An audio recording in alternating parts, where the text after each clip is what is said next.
संतान सुख नहीं है, बच्चे हैं लेकिन उनका साथ नहीं है, आत्मविश्वास की कमी है, आप वक्त के आगे बेबस और मजबूर हैं। तो इन सभी कमियों को किन पशु पक्षियों की सेवा से दूर किया जा सकता है, आइए जानते हैं पंडित जी से। पंडित जी देखिए, पहली बात तो ये जान लीजिए कि संतान सुख की अगर बात करें तो आपने कैसा पूर्व जन्म में किया है उसी आधार पर आपको संतान की प्राप्ति होती है। और दूसरी बात, आप संतान प्राप्ति के समय जैसा आचरण करते हैं, जैसा आपका चिंतन होता है और जैसा आपका विचार होता है, उसी तरह का संतान प्राप्त होता है। अगर संतान प्राप्ति के समय आपके विचार परम सात्विक हैं और आपके विचारों में उत्साह है, धर्म के प्रति आपकी अच्छी सोच है, तो निश्चित रूप से आपका आने वाला संतान गुणग्राही होगा, निश्चित रूप से आपका संतान तेजस्वी होगा। इसीलिए हमारे यहाँ संतान प्राप्ति को बहुत बड़ा यज्ञ कहा गया है और संतान प्राप्ति के लिए मुहूर्त का विधान किया गया है। गर्भाधान मुहूर्त मतलब कब गर्भ धारण करना और कराना है, उसका भी एक मुहूर्त होता है। छोटी सी स्कूटी खरीदने के लिए आप पंडित के पास पहुंच जाते हैं, फ़ोन कर देते हैं, महाराज जी स्कूटी खरीदना है, कब खरीदूं। लेकिन संतान जो आपके भविष्य का पूरा मतलब कि सूत्रधार है, उसको प्राप्त करने के लिए आप मुहूर्त पूछने नहीं जाते हैं। वो जब आ गया तब आ गया।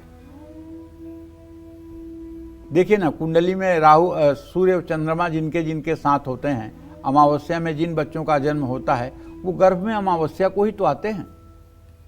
हमारे शास्त्रों में अमावस्या और चतुर्दशी को और परिवा को गर्भाधान का निषेध किया गया है। तो अगर शास्त्रों की बात मान करके हम चलें, उसका लाभ लें, तो निश्चित रूप से बच्चे होनहार पैदा होंगे। अगर बच्चों के जीवन में बहुत संकट है तो गुरुवार या सोमवार को गाय या तोते को भोजन दें। गाय को रोटी या हरा चारा दें, तोते को मिर्ची या मूंग दें। ऐसा करने से बृहस्पति और चंद्रमा के दोषों का शमन होगा, संतान सुख की प्राप्ति होगी। घोड़ा, ये सूर्य से संबंध रखना है। घोड़ा शक्ति, साहस और तेजी का प्रतीक है। ऐसे में मंगल से भी संबंध है। सफ़ेद घोड़ा शुक्र, काला घोड़ा शनि, राहु का प्रतीक है। घोड़े को गुड़ चना या हरा चारा खिलाएं। किसी अस्तबल में घोड़े की देखभाल में सहयोग करें। मसालेदार, तेज नमक वाला या हानिकारक भोजन जीवों को ना दें। जय मां विंध्यवासिनी। कानूनी मामले और विरोधी परेशान करते हैं, पितरों का आशीर्वाद नहीं मिलता है, बुरी नजर के कारण काम बिगड़ते हैं, तो आपको किस दिन, किस तरह से और किन बातों का ध्यान रखना चाहिए और कौन से पशु पक्षियों की सेवा करनी चाहिए, जानते हैं पंडित जी से। देखिए, कानूनी मामलों में और विरोधियों से अगर आप बहुत परेशान हैं तो पितर दोष से मुक्ति और पूर्वजों की शांति के लिए कौवा, कुत्ता और गाय की सेवा करें। कौवे को अमावस्या तिथि, शनिवार या श्राद्ध के समय इन जीवों को भोजन कराएं। कुत्ते को भी रोटी दें। गाय को हर रोज़ घर में बनी पहली रोटी खिलाएं या गौशाला में कुछ दान पुण्य करें। जिन लोगों को ऐसा लगता है कि उन पर किसी की बुरी नज़र है, ऐसे लोगों को खोए की बर्फ़ी रविवार या सोमवार को गाय को खिलाना चाहिए। शादी नहीं हो रही है तो आटे की लोई में हल्दी, गुड़ और भीगी हुई चने की दाल गुरुवार को मिलाकर गाय को खिलाएं। अगर आपके परिवार में बीमारियां पीछा नहीं छोड़ रही हैं, गरीबी पीछा नहीं छोड़ रही है, रुपए के लिए आप मोहताज हैं, दवाई के लिए पैसा नहीं है, तो आपको एक सटीक उपाय बताता हूं, आप करके देखिएगा। आप रविवार के दिन अपने घर के दरवाजे के सामने किसी सुंदर देसी गाय को अच्छे पानी से, ना बहुत ठंडा ना बहुत गर्म, उसको स्नान कराइए। गाय को स्नान कराइए और स्नान करा करके उसको कुछ खिलाइए। गाय के शरीर से गिरा हुआ जल आपके दरवाजे पर आपके घर के दुर्भाग्य को जला करके भस्म कर देगा। आपके घर का जितना भी दुर्भाग्य है, चाहे वो रोग के रूप में, चाहे ऋण के रूप में और चाहे शत्रु के रूप में, अगर आप 5 रविवार अपने घर के दरवाजे के सामने गाय को गौ माता समझ करके स्नान करा दें तो मैं दावे के साथ कहता हूं बड़े से बड़ा दुर्भाग्य आपका पीछा छोड़ देगा।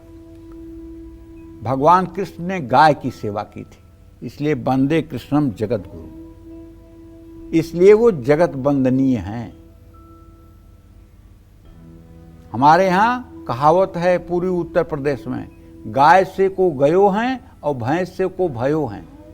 मतलब गाय पालने वाला कौन बर्बाद हुआ है और भैंस पालने वाला कौन आबाद हुआ है। गाय पालना बहुत बड़ी बात है। अगर आपके भी परिवार में झगड़े हो रहे हैं, बेकार का खर्चा हो रहा है, महीने में एक बार अपने परिवार के सदस्यों से ज़्यादा मीठी रोटी बनाकर गाय को खिलाइए। नकारात्मक भाव मन में रखकर किसी भी जीव की सेवा ना करें और मजबूर होकर सेवा ना करें, सेवा उत्साह से करें। जय मां विंध्यवासिनी। आपकी कुंडली कमजोर है, सूर्य और चंद्रमा का दोष है, इस पर भी चर्चा करेंगे। लेकिन हिमाचल से कालचक्र की एक कॉलर जुड़ गई हैं, मीना। मीना, अपना सवाल कीजिए पंडित जी से। नमस्कार पंडित जी। हाँ, सदा सुखी रहिए। नमस्कार पंडित जी। हाँ, सदा सुखी रहिए। हिमाचल प्रदेश से बोल रहे हैं। मैं अपने लड़के के बारे में जानना चाहती हूँ। उसकी डेट ऑफ बर्थ है 4/10/2005 और सुबह 10:32 पर। क्या नाम है बेटे का? अक्षत। अच्छा, क्या जानना चाहती हैं? मैं इसके भविष्य के बारे में जानना चाहती हूँ पंडित जी कि आगे चलकर ये नौकरी करेगा या अपना काम करेगा। भविष्य इसका बहुत अच्छा है और मैं तो चाहूँगा कि मेडिकल फील्ड में कुछ करे। अगर मेडिकल फील्ड में आप इसको आगे बढ़ाएं तो निश्चित रूप से ये बहुत कामयाब हो सकता है। मेडिकल फील्ड में डॉक्टर बनने से लेकर के, मेडिकल फील्ड में फिजियोथेरेपिस्ट से लेकर के और पैथोलॉजिस्ट तक जो भी पढ़ाई है, या दवाइयों की दुकान है, या बी फार्मा डी फार्मा का कोर्स है, जो भी मेडिकल से रिलेटेड काम ये करेगा उसमें इसको निश्चित रूप से सफलता मिलेगी और इसका जीवन आनंदपूर्वक व्यतीत होगा। भाग्य इसका अच्छा है, इसमें कोई दो राय नहीं है। अब परवरिश में आप क्या डायरेक्शन दे पाते हो, इस बात पर भी बहुत कुछ निर्भर करता है। जय मां विंध्यवासिनी।